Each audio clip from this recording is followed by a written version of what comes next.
नमस्कार दोस्तों। आज के इस वीडियो में हम जानेंगे कि हम अपने मन को कैसे शांत कर सकते हैं और इसके लिए बुद्ध की शिक्षाओं का क्या महत्व है। हम सभी को जीवन में कभी न कभी मानसिक शांति की आवश्यकता महसूस होती है और बुद्ध की शिक्षाएं हमें इस शांति को प्राप्त करने का मार्ग दिखाती है। शांत रहने की ताकत को समझो। बौद्ध शिक्षाएं हमें यह सिखाती हैं कि आंतरिक शांति ही सच्ची ताकत है। जब हम मानसिक शांति को अपनाते हैं तो बाहरी दुनिया के उतार चढ़ाव हमें प्रभावित नहीं कर पाते। अपने मन को शांत रखना, अपने विचारों और भावनाओं को नियंत्रित करना, यह आत्म संयम और सच्ची स्वतंत्रता की ओर पहला कदम है। बुद्ध की शिक्षाएं हमें यह सिखाती हैं कि शांति बाहरी परिस्थितियों से नहीं बल्कि हमारे भीतर से आती है। यहाँ बुद्ध की शिक्षाओं पर आधारित एक वीडियो स्क्रिप्ट का खाका दिया गया है जिसे आप अपने YouTube चैनल के लिए उपयोग कर सकते हैं। 1. बुद्ध की शिक्षाओं का परिचय। गौतम बुद्ध ने हमें जीवन में मानसिक शांति पाने के लिए कई महत्वपूर्ण बातें सिखाई हैं। उनका कहना था कि जीवन दुखों से भरा है, लेकिन अगर हम अपने मन को शांत और नियंत्रित कर सकें तो हम इस दुख को कम कर सकते हैं। 2. ध्यान और मेडिटेशन। मानसिक शांति का एक प्रमुख उपाय बताया था। ध्यान करने से हम अपने भीतर की चुप्पे और शांति को महसूस कर सकते हैं। ध्यान करने से मन की अराजकता कम होती है और हम अपने विचारों को सही दिशा में ले जा सकते हैं। कैसे करें ध्यान? एक शांत स्थान चुनें, आंखें बंद करें और गहरी सांस लें। अपने श्वास पर ध्यान केंद्रित करें। अगर विचार आए तो उन्हें बिना किसी प्रतिक्रिया के छोड़ दें और फिर से श्वास पर ध्यान केंद्रित करें। बुद्ध की शिक्षाओं में 3 मुख्य बातें हैं जो मन को शांत करने में मदद करती हैं। अपनी भावनाओं और कार्यों को नियंत्रित मेडिटेशन, जिससे मन को स्थिर और शांत किया जा सकता है। बुद्ध ने हमें यह भी सिखाया कि हमारा मन तब तक अशांत रहता है जब तक हम अपने इच्छाओं और सांसारिक सुखों के पीछे भागते रहते हैं। इसलिए इच्छाओं पर नियंत्रण पाना बहुत जरूरी है। हम जितना कम चीजों की चाह रखते हैं उतना ही मन शांत रहता है। बुद्ध का कहना था कि हम जब अपने वर्तमान को स्वीकार करते हैं और आभार दिखाते हैं तब हमें मानसिक शांति मिलती है। हर दिन कुछ समय अपने जीवन में मौजूद अच्छे पहलुओं पर ध्यान दें और आभार व्यक्त करें। मन को शांत रखने के लिए सबसे जरूरी है अपनी खामियों और कमजोरियों को स्वीकार करना। जब हम खुद को बिना किसी जजमेंट के स्वीकार करते हैं तो मानसिक शांति स्वतः आ जाती है। बुद्ध ने बोधिचित्त की अवधारणा दी, जिसका मतलब है सभी प्राणियों के सुख के लिए काम करना। जब हम दूसरों की भलाई के लिए काम करते हैं तो हमें भी आंतरिक शांति और संतुष्टि मिलती है। तो दोस्तों, ये थे कुछ तरीके जिनसे हम बुद्ध की शिक्षाओं के माध्यम से अपने मन को शांत कर सकते हैं।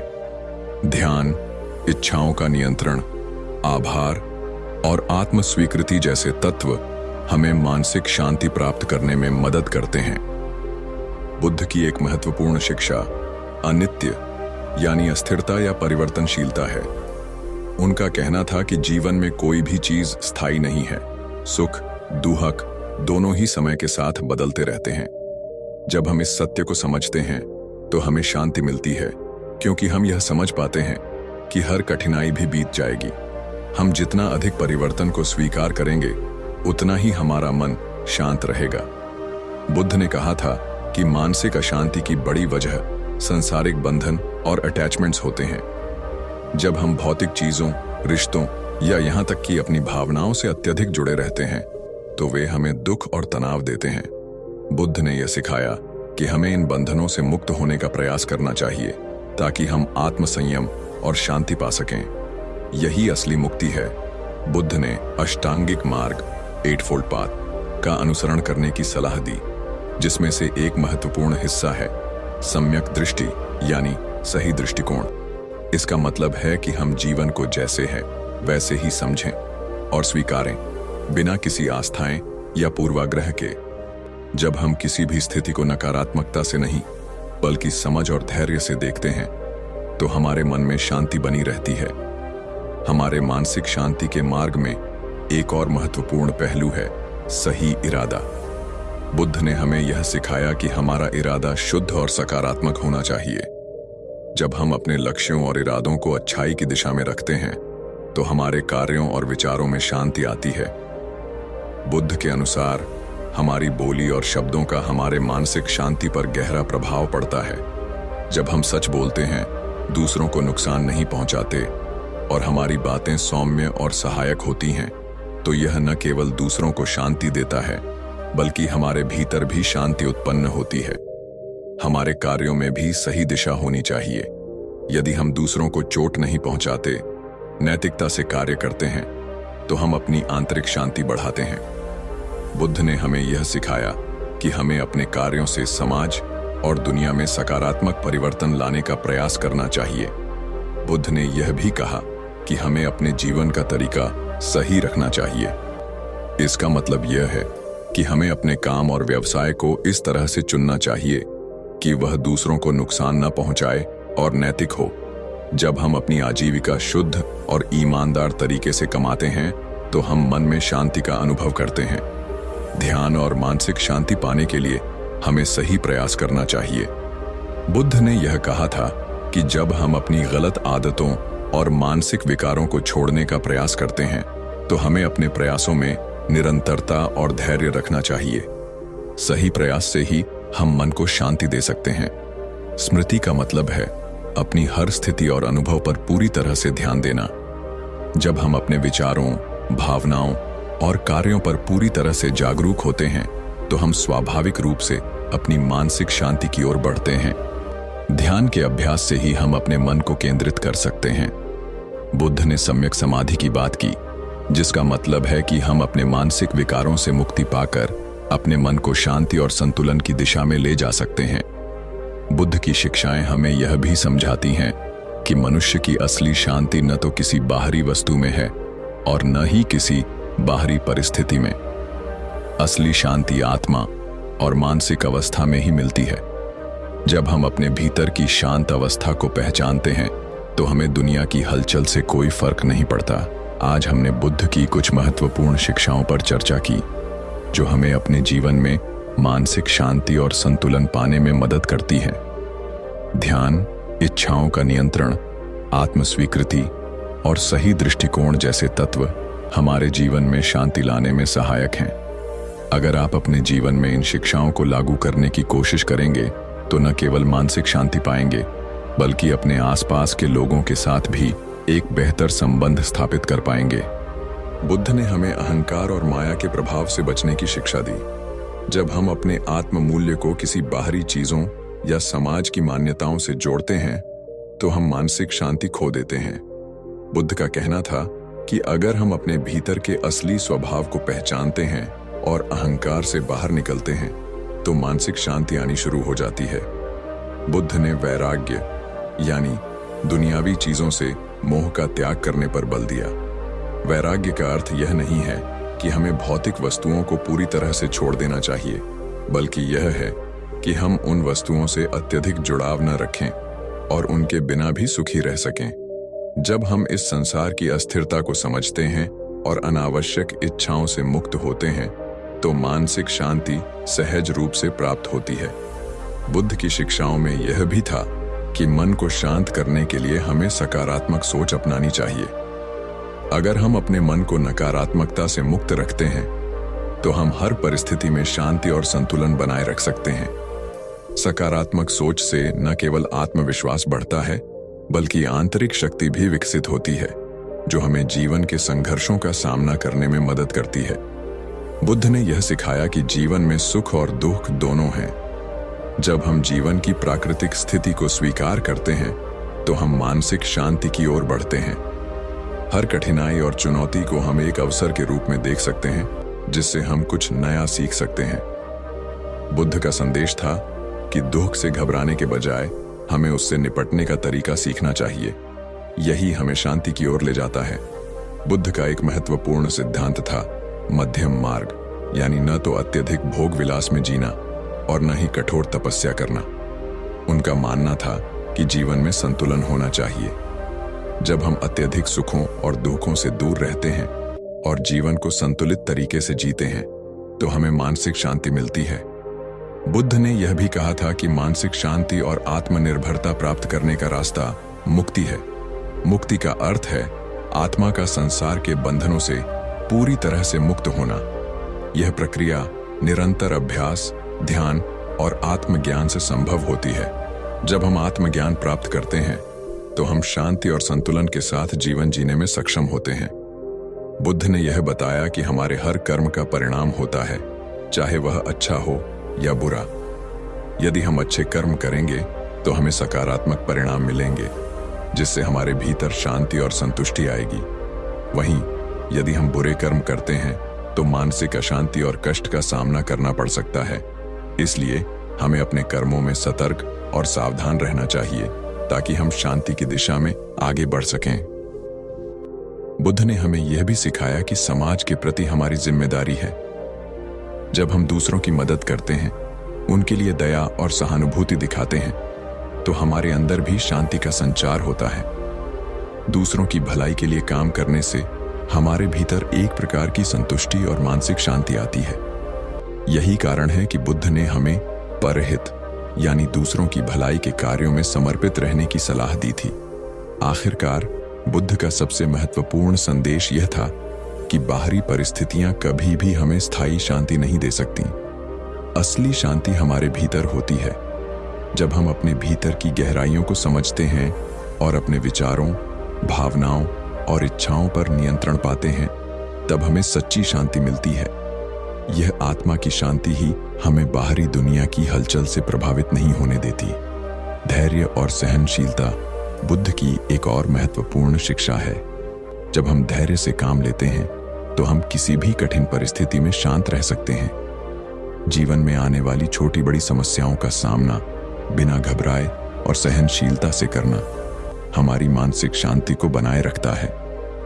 जब हम हर स्थिति में संयमित रहते हैं तो हमारे मन में संतुलन बना रहता है।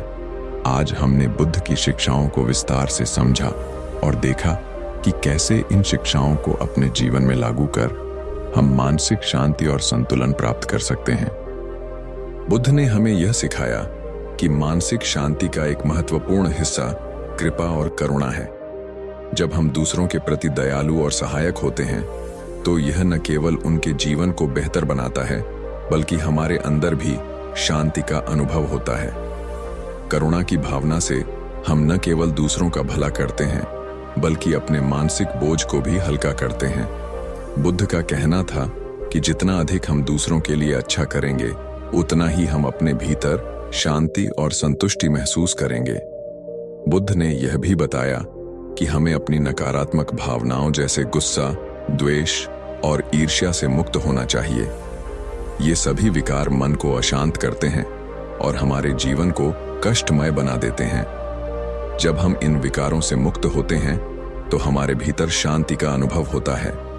बुद्ध के अनुसार ये नकारात्मक भावनाएं केवल हमारी मानसिक स्थिति को बिगाड़ती हैं, इसलिए हमें इन्हें पहचान कर इनसे दूर रहना चाहिए। बुद्ध ने मौन को भी मानसिक शांति के एक उपाय के रूप में प्रस्तुत किया। कभी कभी हमारे शब्दों और विचारों की अधिकता हमारे मन में अशांति पैदा करती है।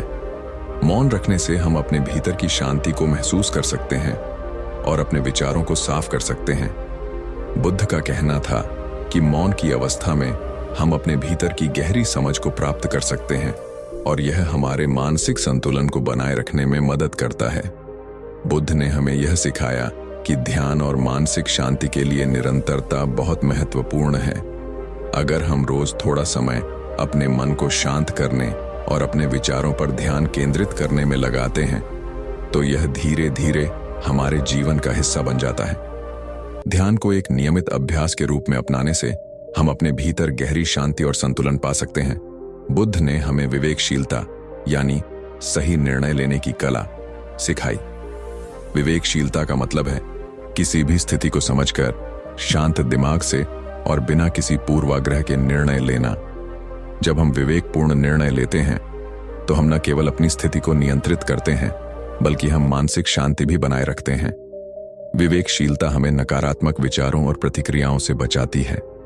बुद्ध ने स्वनिरीक्षण पर भी जोर दिया। यह हमें अपने भीतर झांकने और अपनी कमजोरियों और ताकतों को समझने में मदद करता है। जब हम अपने विचारों और कार्यों का निरंतर मूल्यांकन करते हैं तो हम मानसिक शांति की ओर एक कदम और बढ़ सकते हैं। यह अभ्यास हमें अपने जीवन के उद्देश्य को पहचानने और सही दिशा में कदम उठाने के लिए मार्गदर्शन करता है। बुद्ध ने कहा था कि जीवन में संतुलन बनाए रखना बेहद जरूरी है। इस संतुलन में हंसी और खुशी भी एक अहम हिस्सा है। अगर हम जीवन को हल्के फुल्के और प्रसन्नता से जीते हैं तो हमारा मन शांत और संतुलित रहता है। हंसी से मन को हल्का किया जा सकता है और यह एक मानसिक विश्राम का कार्य करता है।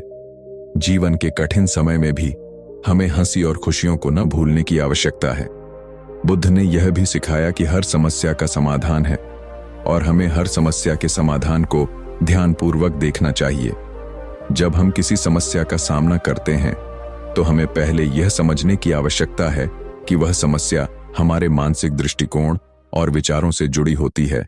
सही मानसिक दृष्टिकोण अपनाकर हम किसी भी चुनौती का सामना कर सकते हैं और मानसिक शांति प्राप्त कर सकते हैं। बुद्ध का मानना था कि जब हमें अपने जीवन का उद्देश्य पता होता है तो हम शांति से अपने रास्ते पर चल सकते हैं। यदि हमारा उद्देश्य स्पष्ट होता है तो हम आसानी से डिस्ट्रैक्शन से बच सकते हैं और हमारे मन में एक उद्देश्य की स्थिरता बनी रहती है। जीवन का उद्देश्य समझकर हम शांति से जी सकते हैं, क्योंकि यह हमें संतुष्टि और आंतरिक शांति की ओर ले जाता है। बुद्ध ने शारीरिक और मानसिक स्वास्थ्य के बीच के संबंध को भी समझाया। उनका कहना था कि जब हम शारीरिक रूप से स्वस्थ रहते हैं तो हमारा मन भी शांत और स्पष्ट रहता है। इसलिए एक अच्छा आहार, नियमित व्यायाम और सही जीवन शैली मानसिक शांति के लिए बहुत जरूरी है। शारीरिक व्यायाम से न केवल शरीर स्वस्थ रहता है बल्कि यह मानसिक स्थिति को भी स्थिर करता है। बुद्ध ने समय के महत्व को बताया। जब हम अपने समय का सही उपयोग करते हैं तो हम अपने मानसिक शांति को बनाए रख सकते हैं। समय को बर्बाद करने की बजाय हमें हर क्षण को मूल्यवान समझना चाहिए और उसे सही दिशा में लगाना चाहिए। यह मानसिक संतुष्टि का कारण बनता है और हमारे जीवन को उद्देश्यपूर्ण बनाता है। बुद्ध ने हमें आध्यात्मिक साधना का भी महत्व बताया। ध्यान, प्रार्थना और साधना से हम अपने भीतर की ऊर्जा और शांति को महसूस कर सकते हैं। यह हमें हमारी आत्मा के करीब ले जाता है और जीवन में गहरी संतुष्टि और शांति का अनुभव कराता है। बुद्ध ने हमें यह सिखाया कि मानसिक शांति का एक अन्य महत्वपूर्ण पहलू आत्मविश्वास और मनोबल है। जब हम खुद पर विश्वास करते हैं और अपनी क्षमताओं को पहचानते हैं तो हम जीवन के कठिन समय में भी शांति और संतुलन बनाए रख सकते हैं। आत्मविश्वास से न केवल हम अपनी समस्याओं का सामना बेहतर तरीके से कर सकते हैं बल्कि यह हमारी मानसिक स्थिति को भी सकारात्मक बनाता है। बुद्ध ने क्षमा की शक्ति को भी महत्वपूर्ण बताया। जब हम दूसरों को क्षमा करते हैं तो हम अपने दिल से बुरा नहीं रखते और मानसिक शांति प्राप्त करते हैं। नफरत और द्वेष हमारे भीतर अशांति का कारण बनते हैं, जबकि क्षमा से हम अपने मन को हल्का और शुद्ध करते हैं। हमें यह समझना चाहिए कि क्षमा न केवल दूसरों के लिए है बल्कि यह हमारे खुद के मानसिक शांति के लिए भी है। बुद्ध ने यह भी कहा कि अच्छे और सकारात्मक संबंध हमारे मानसिक शांति के लिए महत्वपूर्ण हैं। जब हम दूसरों के साथ अच्छे संबंध रखते हैं और उनके साथ प्यार और सम्मान से पेश आते हैं तो यह हमें मानसिक शांति और संतुष्टि देता है। रिश्तों में दया, सहयोग और समझ का होना बहुत जरूरी है ताकि हम एक शांतिपूर्ण और समर्पित जीवन जी सकें। बुद्ध का मानना था कि आंतरिक शांति का सबसे गहरा स्रोत आत्मविश्वास और आत्मसमर्पण है। जब हम अपनी क्षमताओं और आत्मा पर विश्वास करते हैं तो हम किसी भी परिस्थिति में शांति बनाए रख सकते हैं। आत्मविश्वास से हम आत्मनिर्भर होते हैं, जिससे हमारे भीतर निरंतर शांति बनी रहती है। आत्मविश्वास और आंतरिक शांति का संबंध गहरे से जुड़ा हुआ है। बुद्ध ने हमें यह सिखाया कि जीवन की चुनौतियां हमारे मानसिक शांति के लिए परीक्षा होती हैं। जब हम चुनौतियों को सकारात्मक दृष्टिकोण से देखते हैं और उन्हें एक सीख के रूप में लेते हैं तो हम मानसिक शांति को बनाए रख सकते हैं। नकारात्मकता से बचकर एक स्वस्थ मानसिकता से हम किसी भी कठिनाई का सामना कर सकते हैं। बुद्ध ने कहा था कि मानसिक शांति प्राप्त करने के लिए निरंतर साधना की आवश्यकता है। यह साधना जीवन के हर पहलू में हो सकती है। ध्यान, अच्छे कर्म, सकारात्मक सोच और समझ। किसी भी अच्छे कार्य को अगर हम निरंतर करते हैं तो वह हमारी आदत बन जाती है और जीवन में स्थायी शांति लाती है। बुद्ध ने मानसिक स्वच्छता को भी अहम बताया। यह सिर्फ हमारे शारीरिक स्वास्थ्य के बारे में नहीं है, बल्कि हमारे विचारों, भावनाओं और मानसिक स्थिति को भी स्वच्छ और साफ रखना है। नकारात्मक विचारों से खुद को मुक्त करके हम मानसिक शांति की ओर बढ़ते हैं। स्वस्थ सोच से हम न केवल अपने लिए बल्कि दूसरों के लिए भी शांति का निर्माण करते हैं। बुद्ध ने आदतों के महत्व को समझाया। सकारात्मक आदतों का निर्माण करने से हमारे जीवन में स्थिरता और शांति आती है।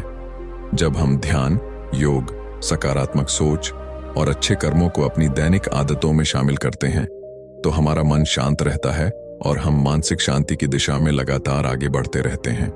बुद्ध के अनुसार आत्म अनुशासन और ध्यान का अभ्यास मानसिक शांति के दो महत्वपूर्ण स्तंभ हैं। जब हम ध्यान करते हैं तो हम अपने विचारों को नियंत्रित करते हैं, और जब हम आत्म अनुशासन अपनाते हैं तो हम अपने कार्यों को नियंत्रित करते हैं।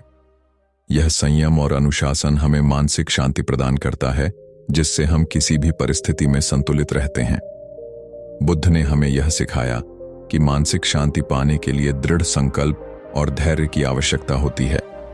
जीवन में आने वाली कठिनाइयों का सामना करने के लिए हमें धैर्य रखना चाहिए और हमेशा अपने लक्ष्य की ओर अग्रसर रहना चाहिए।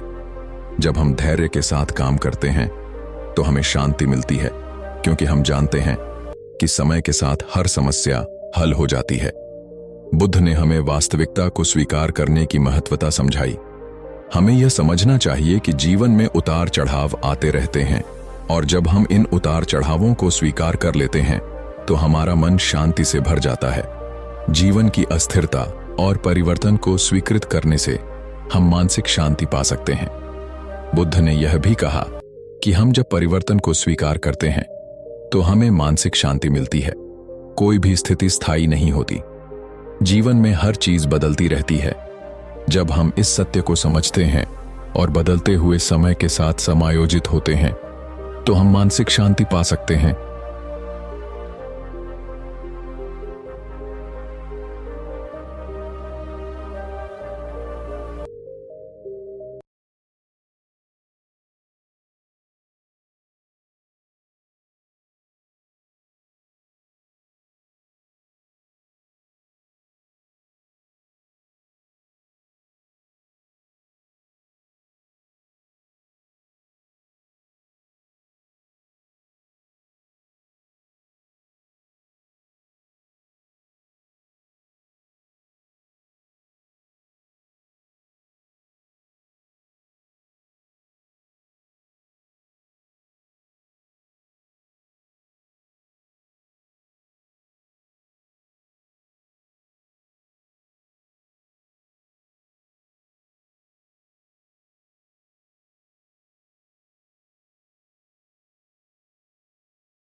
केवल शब्दों का खेल नहीं है, बल्कि यह एक कला है जो सही जगह पर सही समय पर इस्तेमाल की जानी चाहिए। ऐतिहासिक कहानियों में हमें ऐसे कई उदाहरण मिलते हैं जहां बिना सोचे समझे बोले गए शब्दों ने पूरे साम्राज्य को खतरे में डाल दिया।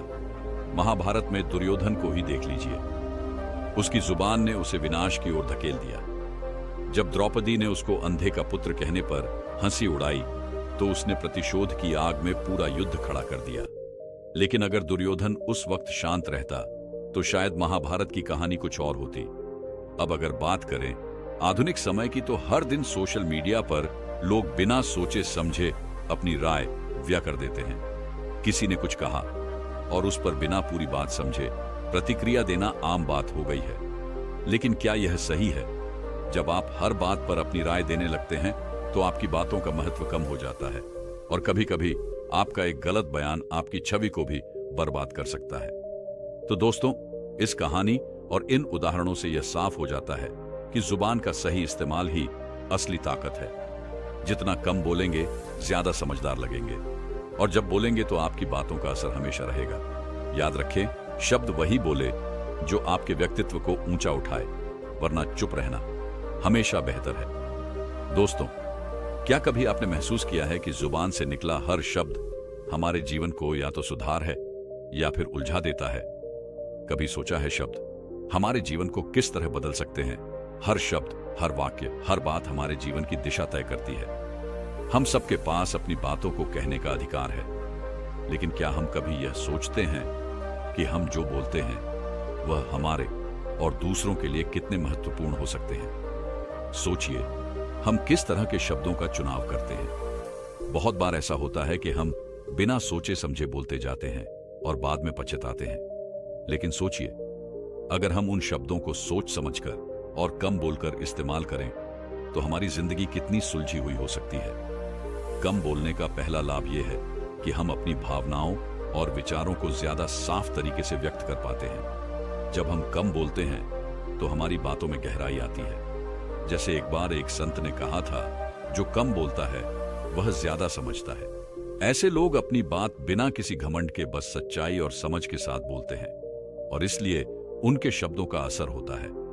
अब सोच समझकर बोलने की कला पर गौर कीजिए। यह कला हमसे धैर्य की मांग करती है। हमारे सामने ऐसे कई अवसर आते हैं जहां हमें कुछ कहना होता है। कई बार हम बिना सोचे समझे बोल देते हैं और फिर पछताते हैं। शब्दों का बहुत बड़ा प्रभाव होता है, और यही कारण है कि कम बोलना हमें सही रास्ता दिखा सकता है। नमस्ते दोस्तों, स्वागत है तुम्हारा बुद्धा सारांश चैनल पर। चलिए कहानी को शुरू करते हैं। कम बोलने का मतलब यह नहीं कि हम अपनी सोच को दबाए रखें, बल्कि इसका मतलब है कि हम अपनी अपनी बातों को सही वक्त और सही तरीके से कहें, ताकि हमारा प्रभाव और हमारी उपस्थिति मजबूत हो सके। जब हम गुस्से में होते हैं या जब किसी से बहस कर रहे होते हैं, तब हमारा मन चाहता है कि हम हर बात का जवाब दें। लेकिन सच यह है कि कभी कभी चुप रहना सबसे अच्छा जवाब हो सकता है। कम बोलने से हमें खुद को समझने का समय मिलता है। यह हमें अपनी मानसिक स्थिति को ठीक करने और सही निर्णय लेने में मदद करता है। उदाहरण के तौर पर, एक बार एक व्यापारी अपनी दुकान पर परेशान बैठा था और लगातार ग्राहकों से शिकायत कर रहा था।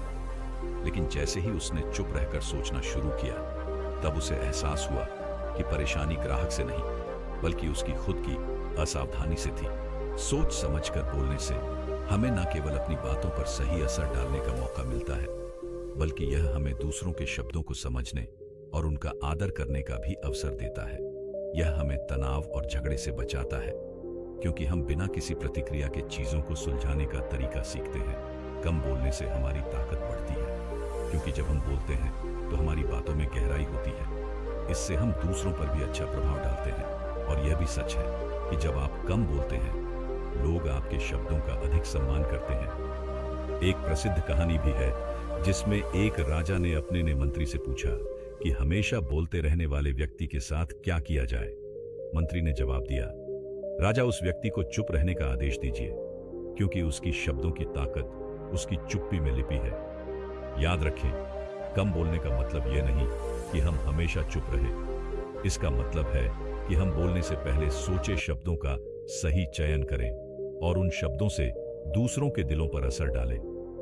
कम बोलने से हमें अपने विचारों को स्पष्ट और सटीक तरीके से व्यक्त करने का मौका मिलता है, और यही सोच समझकर बोलने की कला है। आज के समय में जब हर कोई अपनी बातों को सुनाना चाहता है, तब यह कला हमारे जीवन को आसान बना सकती है।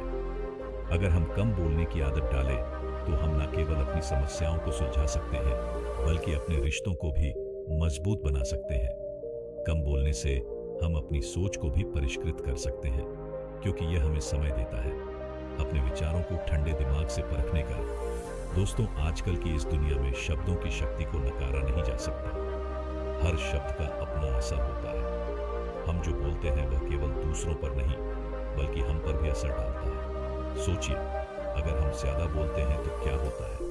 क्या हम सच में जितना बोलते हैं उतना बेहतर प्रभाव छोड़ पा रहे हैं, या फिर हम अपनी ही बातों में फंसकर अपनी छवि को कमजोर बना रहे हैं? हमारे जीवन में कई बार ऐसी परिस्थितियां आती हैं जब हम जल्दी जल्दी कुछ कहने की कोशिश करते हैं, अपनी बातों से किसी को प्रभावित करने के लिए या सिर्फ बातचीत में बने रहने के लिए हम बिना सोचे समझे शब्दों का इस्तेमाल करते हैं। लेकिन इसका क्या परिणाम होता है? हम जितना ज्यादा बोलते हैं उतना फंसते जाते हैं। कभी आपने गौर किया है कि जब हम ज्यादा बोलते हैं तो हमारी बातों का असर कमजोर हो जाता है। हमारी बातों को नजरअंदाज करने लगते हैं और हम खुद को ही मुसीबत में डाल लेते हैं। ये उदाहरण समझिए, एक मानव नाम का आदमी है जो हर समय दूसरों से बात करता रहता है। वह लगातार बोलता रहता है, लेकिन न वह कभी खुद को समझ पाता है, ना ही दूसरों को उसके शब्दों में कोई गहराई नजर आती है। लोग उसकी बातों को सुनते हैं, लेकिन उस पर ध्यान नहीं देते, और फिर एक दिन मानव अचानक चुप हो जाता है। अब उसकी हर बात पर ध्यान दिया जाता है। क्यों? क्योंकि उसने कम बोलने की कला समझ ली थी। उसकी हर बात अब असरदार हो गई थी। अब सोचिए, क्या हम अपने जीवन में इसी तरह की गलती नहीं कर रहे हैं? हम जितना बोलते हैं उतना ही फंसते जाते हैं। यह सिर्फ शब्दों की बात नहीं है, बल्कि यह हमारी पूरी सोच और समझ का हिस्सा है। हम अक्सर अपनी बातें दूसरों से करने के बजाय खुद से करते हैं। क्या हम खुद से यह सवाल करते हैं कि जो हम बोल रहे हैं उसका असर क्या हो सकता है? क्या यह हमारी और दूसरों की मदद कर रहा है, या फिर हम शब्दों के जाल में खुद को फंसा रहे हैं? यह जरूरी नहीं कि हम हमेशा चुप रहे, लेकिन यह जरूरी है कि हम समझें कि हमें कब बोलना चाहिए और कैसे बोलना चाहिए। अगर आप जानते हैं कि आपकी बातों से क्या प्रभाव पड़ेगा, तो आप कभी नहीं फंस सकते। शब्दों की ताकत को पहचाने और सोच समझकर बोले। जब आप कम बोलते हैं तो आपका प्रभाव बढ़ता है। लोग आपकी बातों को गंभीरता से सुनते हैं। अब एक बहुत ही प्रेरणादायक संदेश के रूप में कहे तो जीवन में जितना बोलोगे उतना ही फंसोगे। जब हम अपने शब्दों को सही समय पर, सही जगह पर और सही तरीके से इस्तेमाल करते हैं, तब हम खुद को और अपने आसपास के लोगों को बेहतर समझ पाते हैं। याद रखें, कम बोलना और सोच समझकर बोलना, ये दो बातें ऐसी हैं जो आपके जीवन को पूरी तरह से बदल सकती हैं। इस वीडियो का संदेश यही कि जितना बोलोगे उतना फंसोगे, लेकिन सोच समझकर बोलने से आप अपनी जिंदगी को दिशा दे सकते हैं, और यही असली सफलता की कुंजी है। आपका अगर मन हो तो बुद्धा सारांश चैनल को सब्सक्राइब कर लीजिए। यहाँ आपको जीवन के कई ऐसे संदेश और जानकारी मिलेगी जो आपके जीवन को और भी प्रेरणादायक बना सकती है। धन्यवाद और नमो बुद्धाय।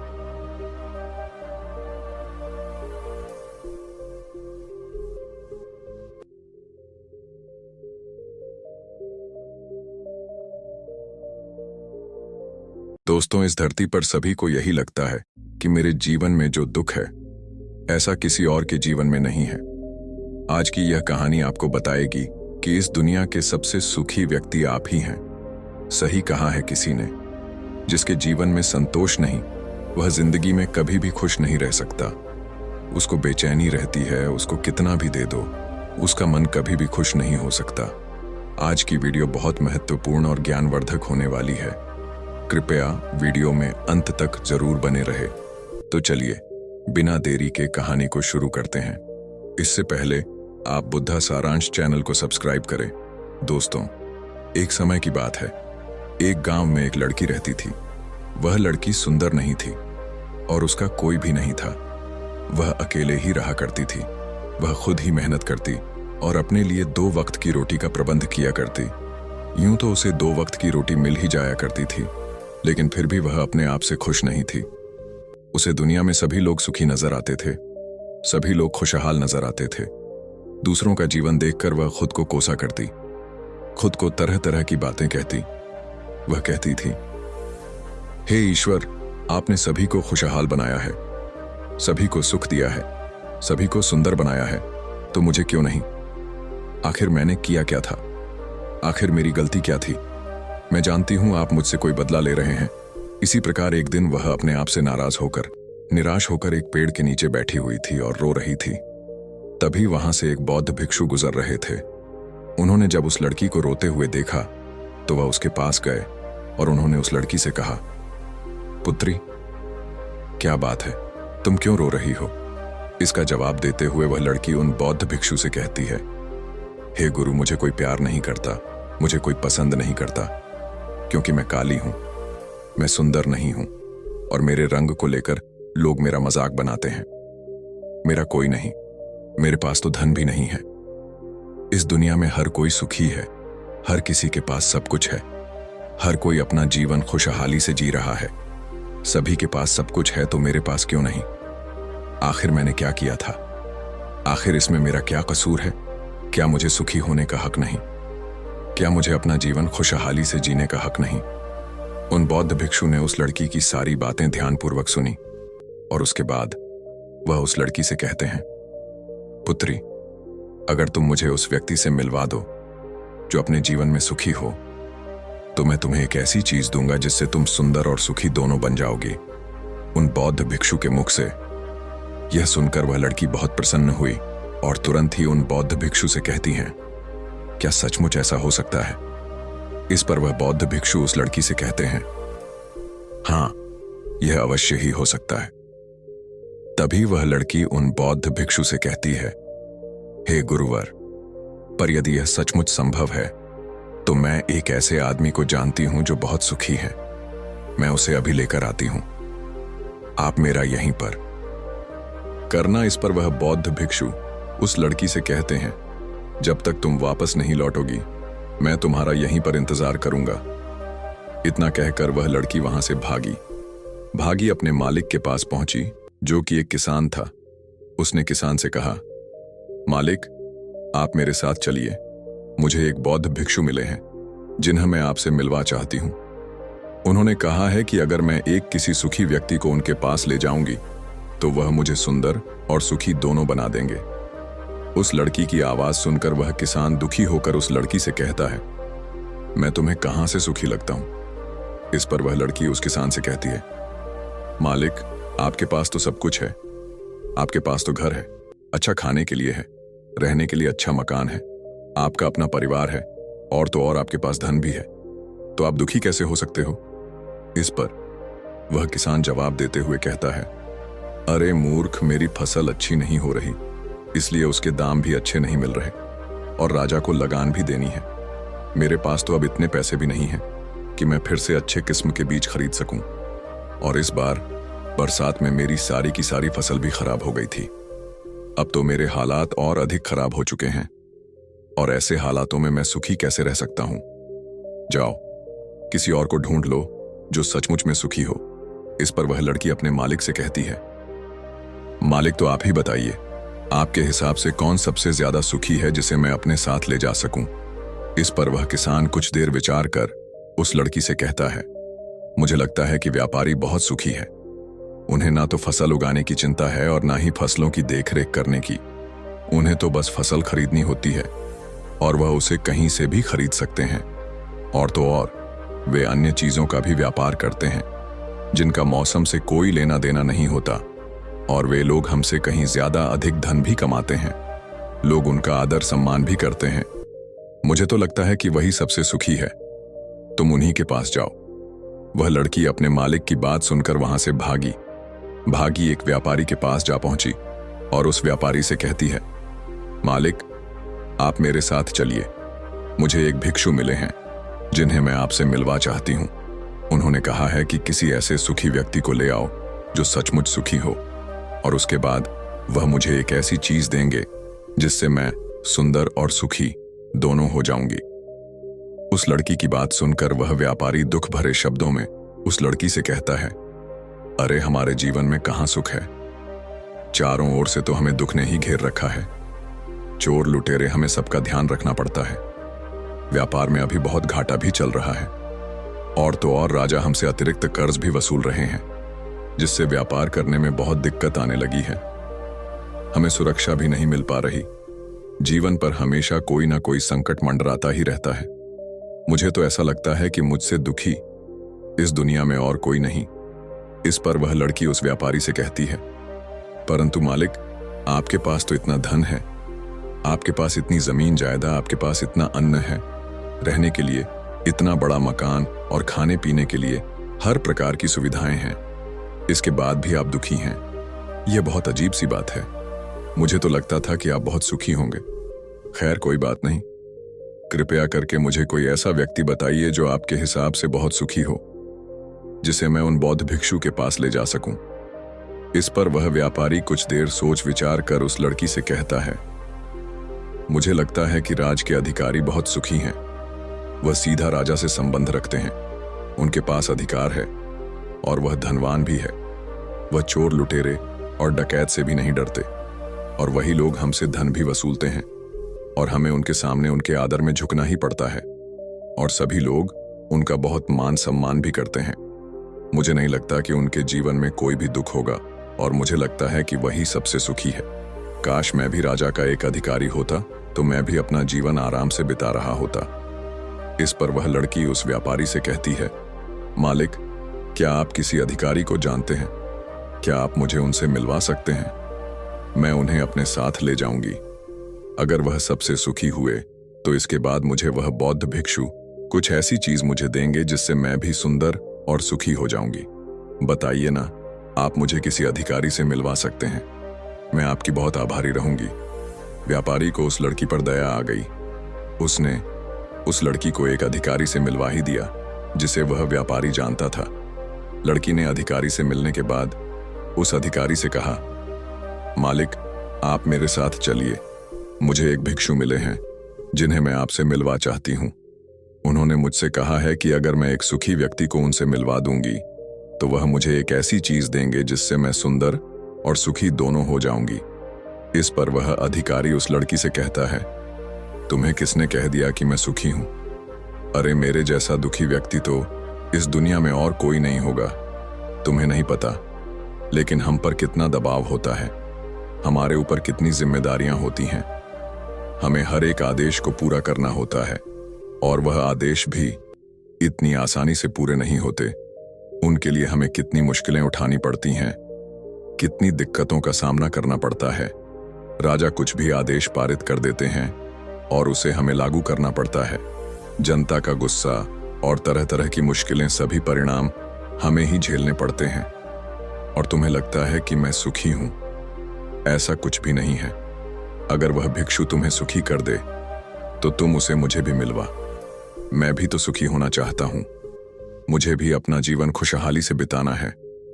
भला अधिकारी बनकर मुझे क्या मिला, रोज रोज की तरह की तनाव। इस पर वह लड़की आश्चर्य से उस अधिकारी से कहती है, मालिक, जहां तक मैं सोचती थी कि आप सबसे सुखी हैं, लेकिन आप भी सुखी नहीं लग रहे। परंतु आपको क्या लगता है इस पर वह बौद्ध भिक्षु उस लड़की से कहते हैं, जब तक तुम वापस नहीं लौटोगी मैं तुम्हारा यहीं पर इंतजार करूंगा। इतना कहकर वह लड़की वहां से भागी अपने मालिक के पास पहुंची, जो कि एक किसान था। उसने किसान से कहा, मालिक, आप मेरे साथ चलिए। मुझे एक बौद्ध भिक्षु मिले हैं जिन्हें मैं आपसे मिलवा चाहती हूं। उन्होंने कहा है कि अगर मैं एक किसी सुखी व्यक्ति को उनके पास ले जाऊंगी तो वह मुझे सुंदर और सुखी दोनों बना देंगे। उस लड़की की आवाज सुनकर वह किसान दुखी होकर उस लड़की से कहता है, मैं तुम्हें कहां से सुखी लगता हूं? इस पर वह लड़की उस किसान से कहती है, मालिक, आपके पास तो सब कुछ है। आपके पास तो घर है, अच्छा खाने के लिए है, रहने के लिए अच्छा मकान है, आपका अपना परिवार है, और तो और आपके पास धन भी है। तो आप दुखी कैसे हो सकते हो? इस पर वह किसान जवाब देते हुए कहता है, अरे मूर्ख, मेरी फसल अच्छी नहीं हो रही, इसलिए उसके दाम भी अच्छे नहीं मिल रहे, और राजा को लगान भी देनी है। मेरे पास तो अब इतने पैसे भी नहीं हैं कि मैं फिर से अच्छे किस्म के बीज खरीद सकूं। और इस बार बरसात में मेरी सारी की सारी फसल भी खराब हो गई थी। अब तो मेरे हालात और अधिक खराब हो चुके हैं और ऐसे हालातों में मैं सुखी कैसे रह सकता हूं? जाओ, किसी और को ढूंढ लो जो सचमुच में सुखी हो। इस पर वह लड़की अपने मालिक से कहती है, मालिक तो आप ही बताइए, आपके हिसाब से कौन सबसे ज्यादा सुखी है जिसे मैं अपने साथ ले जा सकूं? इस पर वह किसान कुछ देर विचार कर उस लड़की से कहता है, मुझे लगता है कि व्यापारी बहुत सुखी है। उन्हें ना तो फसल उगाने की चिंता है और ना ही फसलों की देखरेख करने की। उन्हें तो बस फसल खरीदनी होती है और वह उसे कहीं से भी खरीद सकते हैं। और तो और वे अन्य चीजों का भी व्यापार करते हैं जिनका मौसम से कोई लेना देना नहीं होता, और वे लोग हमसे कहीं ज्यादा अधिक धन भी कमाते हैं। लोग उनका आदर सम्मान भी करते हैं। मुझे तो लगता है कि वही सबसे सुखी है। तुम उन्हीं के पास जाओ। वह लड़की अपने मालिक की बात सुनकर वहां से भागी एक व्यापारी के पास जा पहुंची और उस व्यापारी से कहती है, मालिक, आप मेरे साथ चलिए। मुझे एक भिक्षु मिले हैं जिन्हें मैं आपसे मिलवा चाहती हूं। उन्होंने कहा है कि किसी ऐसे सुखी व्यक्ति को ले आओ जो सचमुच सुखी हो, और उसके बाद वह मुझे एक ऐसी चीज देंगे जिससे मैं सुंदर और सुखी दोनों हो जाऊंगी। उस लड़की की बात सुनकर वह व्यापारी दुख भरे शब्दों में उस लड़की से कहता है, अरे हमारे जीवन में कहां सुख है? चारों ओर से तो हमें दुख ने ही घेर रखा है। चोर लुटेरे, हमें सबका ध्यान रखना पड़ता है। व्यापार में अभी बहुत घाटा भी चल रहा है, और तो और राजा हमसे अतिरिक्त कर्ज भी वसूल रहे हैं, जिससे व्यापार करने में बहुत दिक्कत आने लगी है। हमें सुरक्षा भी नहीं मिल पा रही। जीवन पर हमेशा कोई ना कोई संकट मंडराता ही रहता है। मुझे तो ऐसा लगता है कि मुझसे दुखी इस दुनिया में और कोई नहीं। इस पर वह लड़की उस व्यापारी से कहती है, परंतु मालिक, आपके पास तो इतना धन है, आपके पास इतनी जमीन जायदाद, आपके पास इतना अन्न है, रहने के लिए इतना बड़ा मकान और खाने पीने के लिए हर प्रकार की सुविधाएं हैं। इसके बाद भी आप दुखी हैं। यह बहुत अजीब सी बात है। मुझे तो लगता था कि आप बहुत सुखी होंगे। खैर, कोई बात नहीं। कृपया करके मुझे कोई ऐसा व्यक्ति बताइए जो आपके हिसाब से बहुत सुखी हो, जिसे मैं उन बौद्ध भिक्षु के पास ले जा सकूं। इस पर वह व्यापारी कुछ देर सोच विचार कर उस लड़की से कहता है, मुझे लगता है कि राज के अधिकारी बहुत सुखी हैं। वह सीधा राजा से संबंध रखते हैं, उनके पास अधिकार है और वह धनवान भी है। वह चोर लुटेरे और डकैत से भी नहीं डरते, और वही लोग हमसे धन भी वसूलते हैं, और हमें उनके सामने उनके आदर में झुकना ही पड़ता है, और सभी लोग उनका बहुत मान सम्मान भी करते हैं। मुझे नहीं लगता कि उनके जीवन में कोई भी दुख होगा, और मुझे लगता है कि वही सबसे सुखी है। काश मैं भी राजा का एक अधिकारी होता तो मैं भी अपना जीवन आराम से बिता रहा होता। इस पर वह लड़की उस व्यापारी से कहती है, मालिक, क्या आप किसी अधिकारी को जानते हैं? क्या आप मुझे उनसे मिलवा सकते हैं? मैं उन्हें अपने साथ ले जाऊंगी। अगर वह सबसे सुखी हुए तो इसके बाद मुझे वह बौद्ध भिक्षु कुछ ऐसी चीज मुझे देंगे जिससे मैं भी सुंदर और सुखी हो जाऊंगी। बताइए ना, आप मुझे किसी अधिकारी से मिलवा सकते हैं? मैं आपकी बहुत आभारी रहूंगी। व्यापारी को उस लड़की पर दया आ गई। उसने उस लड़की को एक अधिकारी से मिलवा ही दिया जिसे वह व्यापारी जानता था। लड़की ने अधिकारी से मिलने के बाद उस अधिकारी से कहा, मालिक, आप मेरे साथ चलिए। मुझे एक भिक्षु मिले हैं जिन्हें मैं आपसे मिलवा चाहती हूं। उन्होंने मुझसे कहा है कि अगर मैं एक सुखी व्यक्ति को उनसे मिलवा दूंगी तो वह मुझे एक ऐसी चीज देंगे जिससे मैं सुंदर और सुखी दोनों हो जाऊंगी। इस पर वह अधिकारी उस लड़की से कहता है, तुम्हें किसने कह दिया कि मैं सुखी हूं? अरे, मेरे जैसा दुखी व्यक्ति तो इस दुनिया में और कोई नहीं होगा। तुम्हें नहीं पता, लेकिन हम पर कितना दबाव होता है, हमारे ऊपर कितनी जिम्मेदारियां होती हैं। हमें हर एक आदेश को पूरा करना होता है, और वह आदेश भी इतनी आसानी से पूरे नहीं होते। उनके लिए हमें कितनी मुश्किलें उठानी पड़ती हैं, कितनी दिक्कतों का सामना करना पड़ता है। राजा कुछ भी आदेश पारित कर देते हैं और उसे हमें लागू करना पड़ता है। जनता का गुस्सा और तरह तरह की मुश्किलें, सभी परिणाम हमें ही झेलने पड़ते हैं। और तुम्हें लगता है कि मैं सुखी हूं? ऐसा कुछ भी नहीं है। अगर वह भिक्षु तुम्हें सुखी कर दे तो तुम उसे मुझे भी मिलवा। मैं भी तो सुखी होना चाहता हूं। मुझे भी अपना जीवन खुशहाली से बिताना है। भला अधिकारी बनकर मुझे क्या मिला, रोज रोज की तरह की तनाव। इस पर वह लड़की आश्चर्य से उस अधिकारी से कहती है, मालिक, जहां तक मैं सोचती थी कि आप सबसे सुखी हैं, लेकिन आप भी सुखी नहीं लग रहे। परंतु आपको क्या लगता है, मेरे पास ये हाथ और पैर भी है, मुझे किसी चीज का कोई गम नहीं। मेरे पास ऐसा कुछ नहीं जिसके खोने का डर मुझे सताए। इस पर वह बौद्ध भिक्षु उस लड़की से कहते हैं, पुत्री, आखिरकार तुम्हें वह सुंदरता और सुख मिल ही गया। अब से तुम सुंदर और सुखी हो। यह कहकर वह बौद्ध भिक्षु वापस अपने आश्रम लौट गए और वह लड़की भी अब जान चुकी थी कि वही सबसे सुंदर और सुखी है। अब उसे किसी बात का कोई गम नहीं था। वह कभी अपने आप पर अफसोस नहीं करती थी, बल्कि वह अपने आप में हमेशा खुश रहती थी, हमेशा मस्त रहती थी। दोस्तों, हमें भी ऐसा ही लगता है कि हमारे पास कुछ नहीं और सामने वाले के पास सब कुछ है। वह कितना सुखी है, उसके पास हर चीज है, हर ऐशो आराम है, हर सुविधाएं हैं। किंतु ऐसा है नहीं। यह केवल आपके देखने का नजरिया है। असली सुख तो आपके पास ही है और वह है संतुष्टि। यदि आप अपने आप से संतुष्ट हैं, आपके पास जो कुछ भी है उसमें यदि आप खुश हैं, तो आपको कोई भी गम डरा नहीं सकता, आपको कोई भी दुख परेशान नहीं कर सकता। किंतु हमारी सबसे बड़ी तकलीफ यही है कि हम खुद को नहीं बल्कि दूसरों को ज्यादा देखते हैं। दूसरों से हम ज्यादा प्रेरित होते हैं और उनकी खुशी देखकर हमारे भीतर ईर्ष्या का भाव उत्पन्न होने लगता है। हमें तकलीफ होती है कि उनके पास इतना सुख कैसे है और हम इतने दुखी क्यों हैं। हम केवल उनकी तरफ ही नजर गड़ाए हुए हैं। हमने तो अपने पास देखा ही नहीं हमारे पास क्या है। हम उस पर कभी ध्यान नहीं देते, बल्कि हम तो हमेशा इस पर ध्यान देते हैं कि हमारे पास क्या नहीं है। और यही नजरिया आपको दुख और तकलीफ की ओर ले जाता है। आप चाहकर भी सुखी नहीं रह पाते, क्योंकि आपने अपना नजरिया क्या नहीं है उस पर गड़ा रखा है। वहीं पर यदि आप इस तरह से सोचे कि मेरे पास बहुत कुछ है, रहने के लिए अच्छा घर है, खाने के लिए अच्छा खाना है, पहनने के लिए अच्छे कपड़े हैं, कम से कम 2 वक्त की रोटी का आपके लिए इंतजाम भी हो जाता है, लेकिन बहुतों के पास तो यह भी नहीं होता, तो क्या आप सुखी नहीं हैं? क्या आपके पास वह सब नहीं है जो उनके पास नहीं? जरा एक पल के लिए सोच कर देखिएगा। तो दोस्तों, आपने आज के इस वीडियो से क्या सीखा, वह मुझे आप कमेंट में बता सकते हैं। उम्मीद है कि आपको आज की वीडियो पसंद आई होगी, तो वीडियो को उस इंसान को शेयर करें जिसे इस कहानी को सुनने की जरूरत है, और उसी के ठीक बाद हमारे चैनल को सब्सक्राइब करें। तो चलिए फिर मिलते हैं ऐसी एक और नई वीडियो में एक नई सीख के साथ। तब तक के लिए अपना ख्याल रखें। धन्यवाद। सुख दुख केवल कुछ ही समय के लिए आते हैं और चले जाते हैं, इसलिए इन सुख दुखों को भुलाकर हमेशा परमानंद में स्थित कैसे रहना है, यही हम आज एक प्रसिद्ध भिक्षु की कहानी के माध्यम से जानेंगे। तो चलिए कहानी की शुरुआत करते हैं दोस्तों।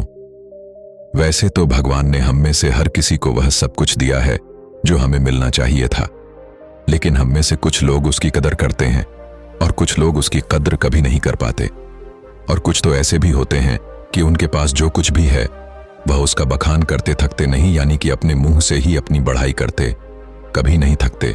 तो अगर आप भी उन्हीं में से एक है, या फिर आपके मित्रों में से कोई एक ऐसा व्यक्ति है, तो दोस्तों आज की यह कहानी आपके लिए बहुत ही ज्यादा मजेदार होने वाली है। हालांकि थोड़ी सी लंबी जरूर होगी, लेकिन यकीनन आपको आपके सभी सवालों के जवाब जरूर मिलेंगे। बहुत समय पहले की बात है। एक राजा जिसके पास इतनी धन दौलत थी कि अगर वह हर रोज दान किया करता या फिर उसे बांटा करता तो भी उसकी दौलत कभी खत्म नहीं होती। एक बार उस राजा ने अपने जन्मदिन पर एक बहुत ही बड़ा महोत्सव रखा और सभी लोगों को उसमें आमंत्रित किया। राज्य के सभी लोग वहां पर आए हुए थे। जो लोग जो कुछ भी मांग रहे थे वह उन्हें दिया जा रहा था। लोग राजा की जय जयकार रहे थे, राजा की प्रशंसा हो रही थी। राज्य के सभी लोग कह रहे थे कि ऐसा राजा ना तो आज तक हुआ है और ना ही कभी होगा। यह सब सुन राजा भी मन ही मन बहुत खुश हो रहा था, वह फूले नहीं समा रहा था। तभी राज्य ने अपने राज्य में आए हुए सभी लोगों से कहना शुरू कर दिया कि मेरे पास इतनी जमीन है कि मैं भी नहीं जानता और उसे कोई भी नाप नहीं सकता। मेरे पास एक ऐसा अभूतपूर्व है जिसमें कोई भी शत्रु कभी नहीं घुस सकता। मेरे पास इतनी धन और दौलत है कि अगर मैं उसे रोज लुटाना भी चाहूं तो वह कभी खत्म नहीं होगी और मेरे बल के आगे कोई भी शत्रु अपने घुटने टेक देता है। राजा अपने बखान में लगा हुआ था। वह अपनी बढ़ाई कर ही रहा था कि तभी उस भीड़ में से एक फकीर साधु बाहर आया। उस साधु ने राजा से कहा, है राजन, तुम्हारे पास कुछ भी नहीं है, फिर तुम भला इतनी अपनी बढ़ाई क्यों कर रहे हो?